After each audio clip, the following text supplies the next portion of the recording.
Hello दोस्तों, एक बार फिर से आप सबका अपने YouTube चैनल पर स्वागत है। तो दोस्तों, आज की वीडियो में हम जवाहर नवोदय विद्यालय एंट्रेंस एग्ज़ाम 2022 से संबंधित क्लास 6 के लिए मैथ के कुछ महत्वपूर्ण प्रश्नों को हल कराएंगे, जो आपके एंट्रेंस एग्ज़ाम 2022 में अवश्य पूछे जाएंगे। तो देखते हैं आज की वीडियो का प्रश्न नंबर 1। तो प्रश्न नंबर 1 लिखा है, वह बड़ी से बड़ी संख्या जिससे 171 तथा 251 को भाग देने पर क्रमशः 3 तथा 6 शेष बचे होगी। तो यहाँ पे सबसे पहले आपको प्रश्न पहचानना होगा कि इस प्रश्न में हमको क्या करना है। तो प्रश्न में कह रहा है बड़ी से बड़ी संख्या। जब किसी प्रश्न में बड़ी से बड़ी संख्या लिखा होता है तो उस प्रश्न में हमेशा मासा निकाला जाता है, जिसको बोलते हैं HCF, हायर कॉमन फैक्टर, मतलब मासा। तो इस प्रश्न में कि आपको मासा ज्ञात करना है। अब मासा ज्ञात करना है तो किसका ज्ञात करना है, ये भी ध्यान देना है। तो यहाँ पे बोला गया है दो संख्याएं, एक है 171 और दूसरी है 251। अब साथ में ये भी कह दिया है 3 और 6 भी बचे, मतलब 171 में 3 शेष बचेगा और 251 में 6 शेष बचेगा। तो सबसे पहले हमको 171 में से 3 घटा लेना है। तो यहाँ घटाएंगे तो 11 में 3 गए 8, यहाँ बचेगा तुम्हारा 6, क्योंकि हासिल लिया था। यहाँ बचा 1, तो कितना आया 168, मतलब एक संख्या तुम्हारी हो जाएगी 168। इसी प्रकार 251 में हम 6 घटा लेंगे, 251 में 6, क्योंकि यहाँ पे शेष बोला गया है। तो यहाँ 11 में 6 गया 5, यहाँ बचा 4, यहाँ बचा 2, तो आएगा 245।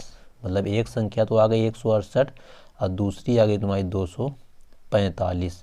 अब इन दो संख्याओं का हमको निकालना है मासा। तो ये तुम्हारी दोनों संख्याएं जो होंगी 3 से तो कटी जाएंगी, नहीं कटेंगे 3 से, क्योंकि 3 का भाग इसमें नहीं जाएगा। तो 3 से तो कटेगा नहीं, तो 3 वाला ऑप्शन तो तुम्हारा हो जाएगा गलत। अब देखते हैं हम 7 वाला ऑप्शन। तो देखो 7 से इसमें भाग देंगे तो 7 दूनी 14, 2 बचा 28, तो ये 7 से पूरा पूरा कट जाता है।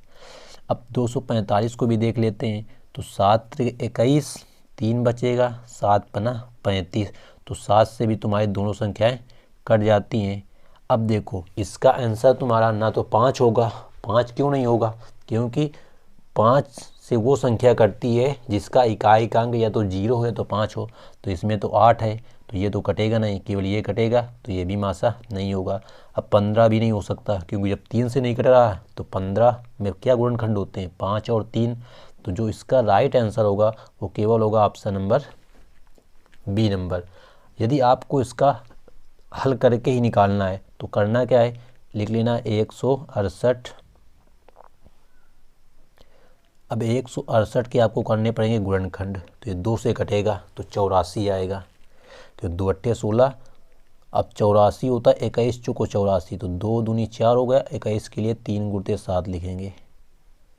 तो देखो ज़रा 2 दूनी 4 दूनी 8 3 24 सत्ते होता है 168। ये हो गए 168 के गुणनखंड।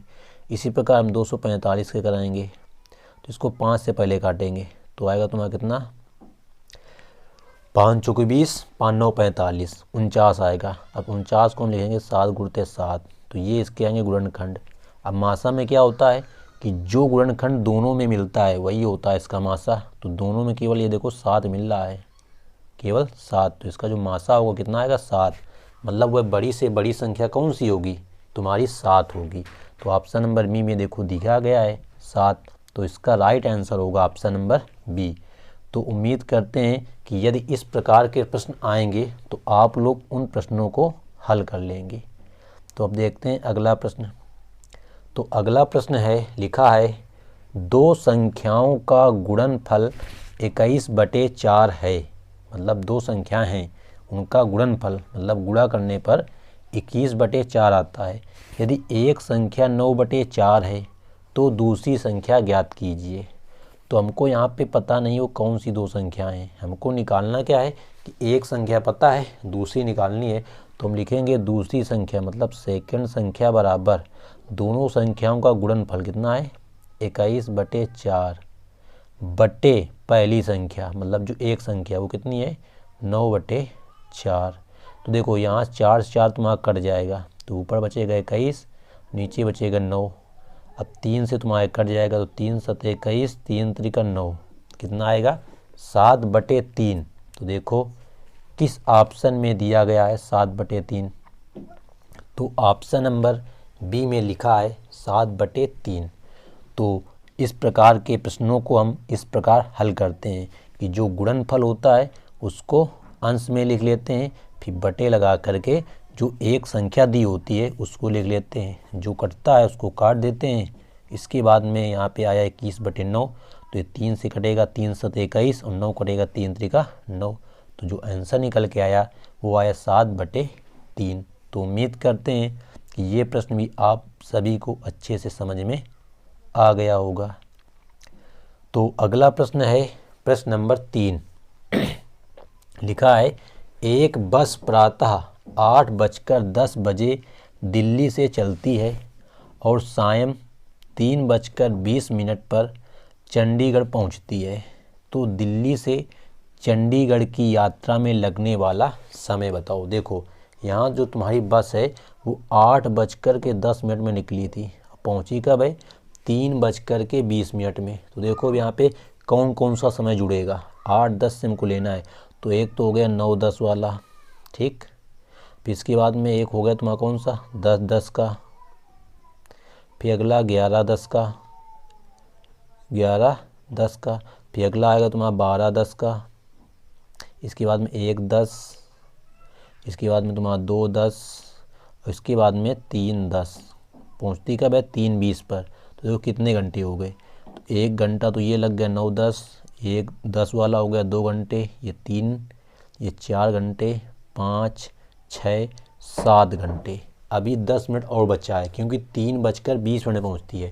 तो मतलब जो हमारा समय होगा वो 7 घंटे 10 मिनट होगा। तो देखो किस ऑप्शन में दिया है, तो ऑप्शन नंबर बी में दिया गया है 7 घंटे 10 मिनट। मतलब दिल्ली से चंडीगढ़ की यात्रा में उस बस को 7 घंटे 10 मिनट का समय लगा है।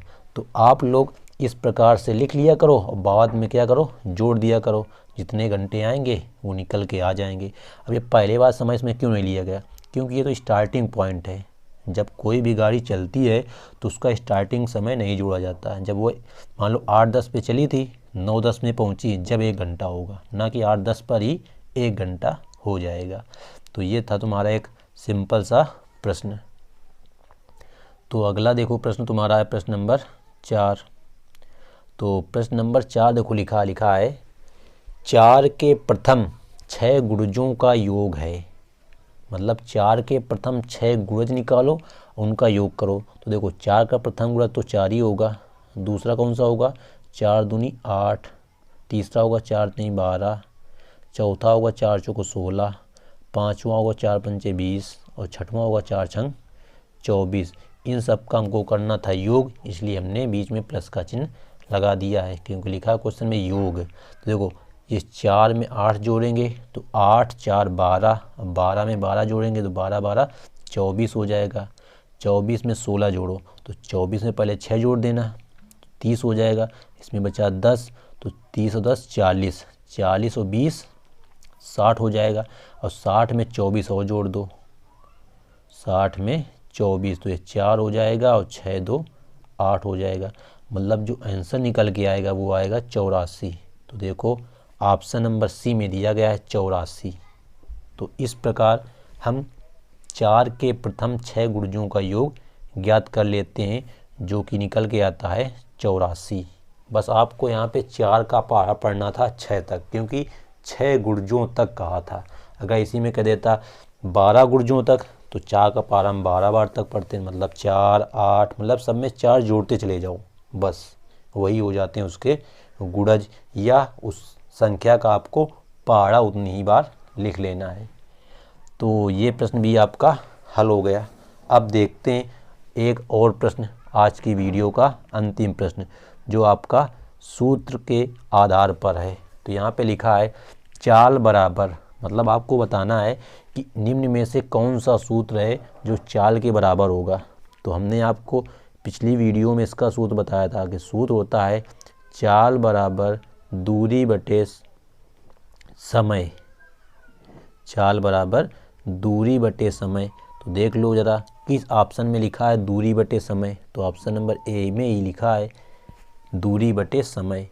तो चाल का सूत्र आप लोगों को याद होना चाहिए कि चाल बराबर दूरी बटे समय।